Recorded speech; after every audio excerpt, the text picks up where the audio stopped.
Assalamualaikum warahmatullahi wabarakatuh. Pemirsa ICTV dimanapun berada, jumpa lagi dengan saya Amka Islami dalam program Tokoh Inspiratif. Kali ini kita akan mengintip perjalanan dari seorang yang sudah sukses, juga sudah tenar namanya, baik di tingkat provinsi Jambi maupun di kancah nasional. Namanya juga diperhitungkan. Untuk itu kita akan berbincang-bincang untuk menanya tips atau kunci kesuksesan dari beliau. Di samping saya sudah ada Ibu Ratu Munoroh Zulkifli Nurdin. Gimana kabarnya, Bu? Baik, alhamdulillah sehat. Apa kabar? Baik juga. Sehat ya. Ini kita mau nanya-nanya ya, ngobrol-ngobrol dengan Ibu Ratu. Ini kan juga menjadi Ibu Gubernur, mendampingi almarhum Bapak Zulkifli Nurdin 10 tahun ya. Jadi juga cukup tenar namanya di Jambi ini maupun di kancah nasional. Sebelumnya boleh Ibu memperkenalkan profil singkat lah ya kepada pemirsa supaya lebih tahu lebih dalam, mungkin saudara mungkin umur berapa. Makasih Amka ya. Saya Ratu Munoroh. Saya sekarang adalah kader dari Partai PDI Perjuangan. Kemudian saya juga adalah calon wakil gubernur dari partai yang sama, Partai PDI Perjuangan, bersama dengan Bapak Cendra, calon gubernur kita. Sebelum ini saya adalah anggota DPR RI, dan sebelumnya saya juga adalah ketua PKK Provinsi Jambi dan ketua Dekranasda Provinsi Jambi, dan dari 2014 sampai 2019 saya adalah pengurus Dewan Kerajinan Nasional di pusat beserta Ibu Wakil Presiden. Mungkin itu ya singkat. Profil singkat ya. Kalau kita boleh tahu, Bu ya, cita-cita Ibu dari kecil mungkin memang jadi anggota DPR atau ingin jadi gubernur, apa sih dari kecil? Enggak sih, enggak ada. Saya sih ngalir aja hidupnya, dan dulu sih cita-citanya malah kepikirannya saya ingin jadi guru, karena kuliah saya pun jadi guru. Jadi guru. Jadi cita-cita dari kecil itu pengen jadi guru, bukan jadi pejabat. Enggak. Sekarang ini. Enggak. Kalau boleh tahu lah, Ibu Ratu kan sukses sekarang ini. Pernah nggak berada di titik-titik terendah mungkin dari dulu, atau memang kehidupannya langsung jos? Ya, Masya Allah, tabarakallah, alhamdulillah. Kalau dibilang sukses, saya sendiri sih merasa belum apa-apa ya. Masih banyak yang harus saya pelajari, masih banyak yang harus saya perbaiki. Saya juga masih hamba Allah yang doib, yang al-fakir. Bahwa setiap orang punya titik terendah pasti lah. Itu pasti, setiap orang pasti punya saat titik terendah, dan itu juga terjadi pada diri saya sendiri. Cuman kan selalu prinsip saya sih seperti ditanamkan oleh ayah saya, kita itu ada Allah ya. Sebagai kebetulan saya adalah seorang muslimah, maka segala sesuatunya ya kita kembalikan kepada yang maha kuasa, karena apapun yang terjadi itu pasti yang terbaik dari Allah. Kalau boleh kita tahu, kalau pekerjaan orang tua itu dulu apa, pejabat atau gimana? Saya seorang guru. Oh, guru. Seorang guru ya. Ibu juga guru, Bu ya? Enggak, saya waktu itu kuliahnya untuk menjadi seorang guru. Jadi pada saat menikah sama almarhum Pak Zulkifli Nurdin, posisi saya sedang belajar. Sedang kuliah. Oh, sedang kuliah ya. Jadi sejak kapan lah Ibu mulai terjun ke dunia politik itu? Sejak tahun 98, waktu itu terjadi proses reformasi ya. Dan almarhum memutuskan untuk ikut di Partai Amanah Nasional, yang saat itu adalah partainya pahlawan reformasi kita, Bapak Amin Rais. Dan saya selaku istri beliau mendukung beliau, sehingga kami sama-sama terjun ke dunia politik, walaupun saat itu saya lebih memilih berada di belakang layar ya. Jadi Bapak yang betul-betul total, saat itu beliau menjadi ketua Partai Amanah Nasional di Provinsi Jambi. Oh, jadi dari 1998 Ibu mulai terjun politik. Langsung nyalek itu waktu itu? Enggak. Saya di belakang layar aja. Belakang layar aja. Ketika nyalek itu 2009 nyalek DPR RI, langsung terpilih ya? Kenapa? Langsung terpilih waktu 2000. Iya. Langsung terpilih. Itu dengan total suara yang terbanyak waktu itu di Ya, terbanyak di antara teman-teman se-Indonesia ya di Partai Amanah Nasional. Oh, sebanyak se-Indonesia Bu ya. Lalu kan ini ada timbul pertanyaan itu kemarin kan. Ini juga banyak sih orang ngomong, kenapa sih Ibu Ratu kok mengundurkan diri dari seorang legislatif? Alasannya apa sih? Kan masih bertanya-tanya nih orang, mungkin ada itu. Alasannya apa sih?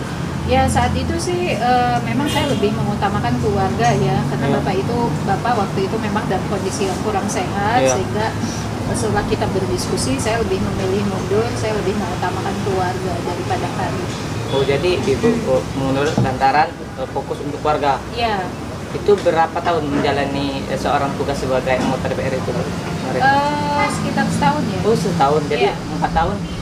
PAW. Oh PAW. PAW. Ada setelah saya ada yang lain. Oh, ini Ibu juga kan jadi Ibu Gubernur ya, mendampingi almarhum Bapak selama 10 tahun. Tentu lumayan lama ya. Jadi kesan-kesan Ibu lah waktu menjadi Ibu Gubernur itu apa sih yang tak bisa terlupakan menjadi seorang Ibu Gubernur, istri Gubernur itu? Mungkin apa, gimana sih kesannya yang paling tak bisa dilupakan?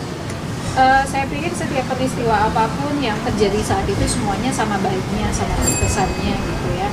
Yang pada intinya semuanya bermuara kepada bagaimana bahwa bagi saya Jambi itu mempunyai potensi yang sangat luar biasa. Makanya kemudian itu yang menjadikan kenapa salah satu alasan saya maju untuk calon wakil gubernur ini.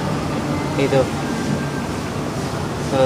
Kalau menurut Ibu kan kemarin alasan ikut bertarung Pilgub Jambi 2020 ini apa Bu? Jadi wakil gitu. Alasannya? Ya ingin memajukan Jambi, ingin mengabdi untuk Jambi, karena saya melihat bahwa Jambi punya banyak sekali potensi yang harus digali dan itu belum tergali sampai saat ini. Sementara pengalaman saya dulu selama almarhum menjadi gubernur selama 2 periode, kurang lebih saya mendampingi beliau karena saya juga ikut turun kan ke lapangan, jadi kurang lebihnya saya memahami persis lah tentang solusi-solusi apa yang bisa kita lakukan.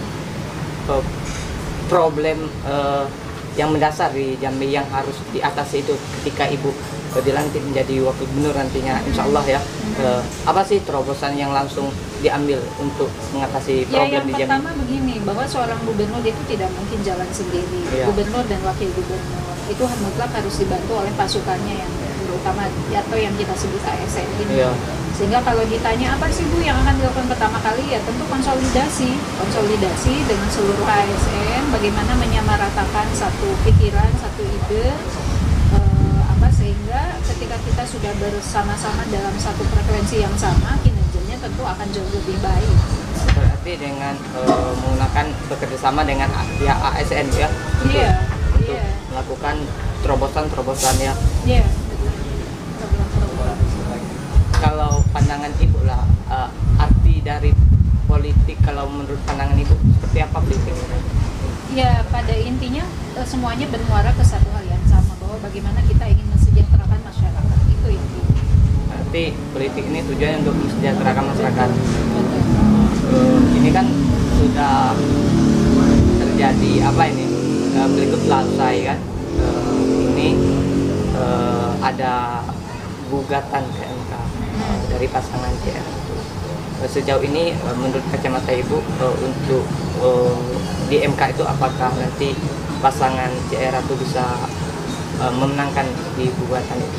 Ya kita optimis, pertama kan baru-baru ini juga dari beberapa provinsi yang mengajukan kan hanya kita dan Kalsel kan yang di-approve sama MK. Ini menunjukkan bahwa tentu MK adalah sebuah lembaga yang lembaga tertinggi ya. Mereka juga mempelajari dengan seksama sesuai dengan peraturan yang ada, sehingga ini menambah optimisme kita, saya Pak Cendra dan tim, bahwa insya Allah segala apa temuan kita, segala apa materi-materi kita itu insya Allah betul-betul dalam kondisi yang memang sangat istilahnya itu sangat bisa dipertanggungjawabkan secara hukum. Oh gitu, berarti meyakini bisa menang di MK gitu? Insya Allah, kalau nggak optimis nggak mungkin kita ajukan, karena itu kan proses yang juga tidaklah mudah. Berarti dalam tanda kutip laporan ke MK berarti menurut Ibu pandangan berikut ini adakah ternodai oleh kecurangan berarti ya. Oh iya, kalau enggak kan ngapain kita ke MK? Iya. Sejauh dalam perjalanan proses Ibu kemarin itu sudah berapa titik lokasi yang sudah Ibu injak kaki di Provinsi Jambi ini? Oh saya nggak ngitung sih. Secara garis besar lah. Oh udah mungkin saya hitung karena maksudnya udah masuk kan semua 11 kabupaten kota gitu. Oh iya. Itu saya udah semua.